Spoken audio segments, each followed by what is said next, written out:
Hi, everyone. I hope you're enjoying DevOps Enterprise Summit. My name is Vaidik Kapoor. I'm a technology consultant. Before this, I spent 6 years at Grofers leading DevOps, platform engineering, and security. I love sharing stories and experiences with an emphasis on the why of many things that happen in those stories. When Grofers started, we were far from perfect. A lot of things went wrong in how we set up our technology teams, and thankfully, we managed to course correct in the following years. Today, I want to talk about why many things kept going in the wrong direction for us, and how did we manage to course correct? What lessons of pragmatism did we learn out of that journey?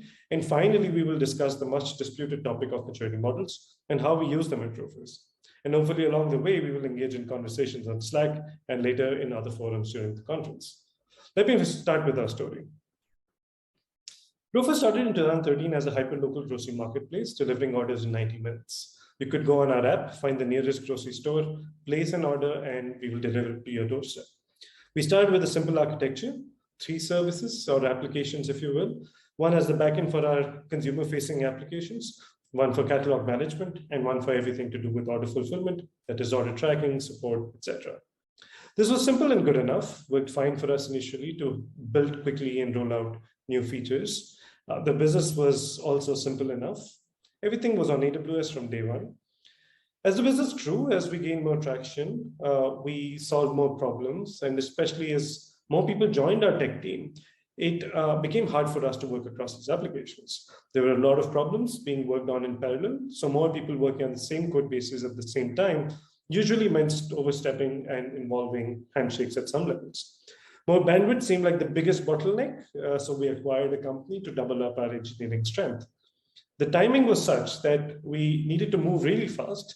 We just couldn't take a pause and reflect on how we are going to collaborate on these code bases.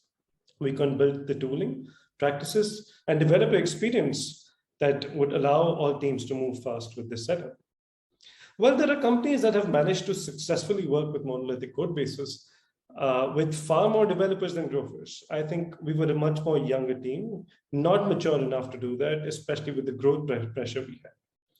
Being able to divide and parallelize seemed much simpler than being able to figure out how to make monoliths work for us. So adopting microservices architecture seemed like the next best step. We started breaking applications into microservices to enable teams to work on problems independently. Every time we could see a new problem that could be independently worked by a team in a domain without dealing with the complexity and chaos of our existing code base, we would spin off a new microservice. Teams starting new microservices will choose their own stack to attack the problems at hand. To make our teams truly autonomous, in early 2016, we felt it was important that we give our teams ownership of systems end-to-end. So every time someone needs to run a tech experiment, if they get blocked on something because they don't have the access for it, we are not moving fast enough. So we pushed the idea of developer and team autonomy as far as we could, adopted you build it, you run it philosophy, and enabled our teams to make their own technical decisions, manage the entire stack, including infrastructure and operations, like configuration management, scalability, resilience, and even handling incidents. The first bottleneck was provisioning infrastructure resources. So we were on AWS, but not really leveraging it. Requests to launch and configure EC2 instances and setting up databases would come directly to the extremely under-resourced infrastructure team. And with the product engineering group growing rapidly, it was impossible for us to keep up with the incoming requests. So we decided to get out of the way of developers as quickly as possible.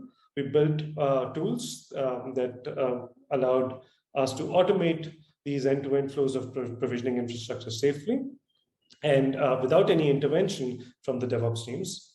And it really opened up possibilities for our teams to quickly try out things in test environments and put them in production. There was a pressure to move fast, and a big artificial bottleneck was out of the way. DevOps teams were responsible for governance, for providing processes and tools for developers to really own the entire application lifecycle. And one big responsibility for the DevOps teams was to coach developers when they did not have the right experience to help them architect for the cloud.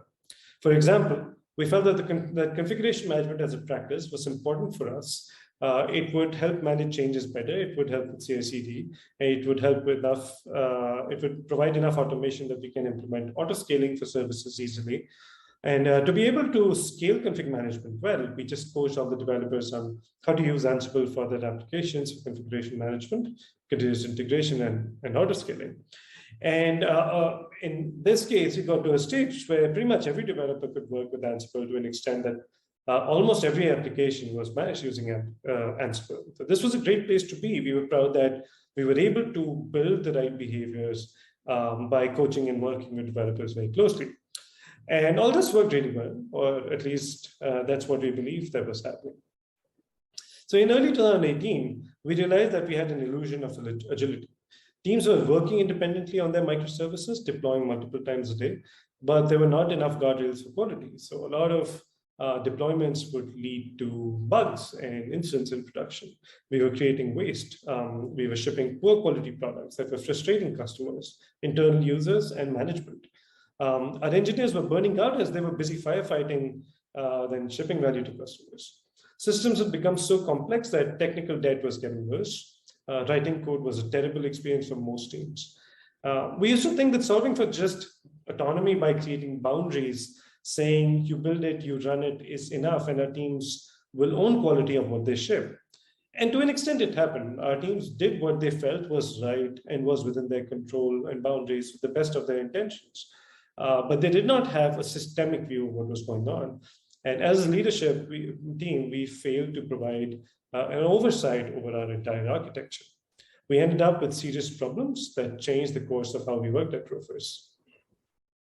We had a proliferation of microservices because of too much freedom and absolutely no guardrails. Teams could create new microservices as they see fit, but we were continuously making our systems more complex. Our microservices eventually became